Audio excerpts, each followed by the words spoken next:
Hello বন্ধুরা, গতকাল মানে রবিবার আমি সকাল সকাল চলে গিয়েছিলাম দক্ষিণেশ্বর মন্দিরে। অনেক দিন ধরে ভাবছিলাম যে পূজা দেবো, কিন্তু ঠিকমতো সময় হয়ে উঠছিল না, তাই বেরিয়ে পড়লাম আমরা হাজব্যান্ড ওয়াইফ। আগে থেকেই আমি ফুলের মালা মিষ্টি কিনে নিয়েই গিয়েছিলাম, কারণ এখানে ফুলের মালাগুলো সেই একই মালাগুলো দেয় ওরা, আর মালাগুলো ঠিক ভালো থাকে না, সেই জন্য আমি আগের দিনে কিনে রেখেছিলাম করি, আর সেটা সকালবেলা ফুলে গিয়েছিল। আর নিয়ে গিয়েছিলাম সঙ্গে বাড়ির গাছের ফোটা জবা ফুল, তো ভীষণ ভালো লাগছিল।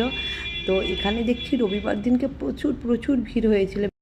গতকাল ছিল রবিবার, সেই জন্য ছুটির দিন বলেই হয়তো ভিড় হয়েছিল।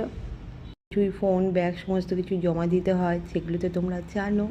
তো সেগুলো আমরা জমা দিয়ে একটু মন্দিরে ঘোরাঘুরি করলাম, তারপরে গেলাম পূজা দিতে। প্রচুর লাইন, চারিদিকেই শুধু লাইন লাইন। যাই হোক, লাইনে তো দাঁড়িয়ে পুজো দিতেই হবে, ধূপবাতি জ্বালানোরও কোনো ব্যবস্থা নেই। আগে ছিল, এখন তো পুরো সম্পূর্ণ তো বদলে দিয়েছে। মাকে খুব সুন্দরভাবে পুজো দিলাম, আর বাড়ি থেকে যে জবাটা নিয়ে গেছিলাম সেটা মায়ের পায়ে পড়তে এত সুন্দর লাগছিল, সত্যি মন ভরে গেল। বাড়ির জবা ফুল মায়ের পায়ে পড়েছে, এটাতেই আমার মনের অনেক শান্তি।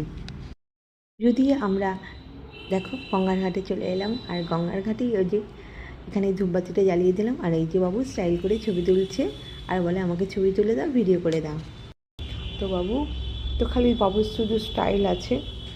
আর এখানে যেখানে পুজোর ডালি সাজানো হয়, পাশেই পিছন দিকেই ছিল বড় পুকুর, তোমরা জানো মায়ের পুকুর। তো সেখানে কত সুন্দর সুন্দর মাছ খেলা করছিল, দেখে বেশ ভালো লাগছিল, আর বেশ ওই জায়গাটা বেশ ঠান্ডা ঠান্ডা লাগছিল।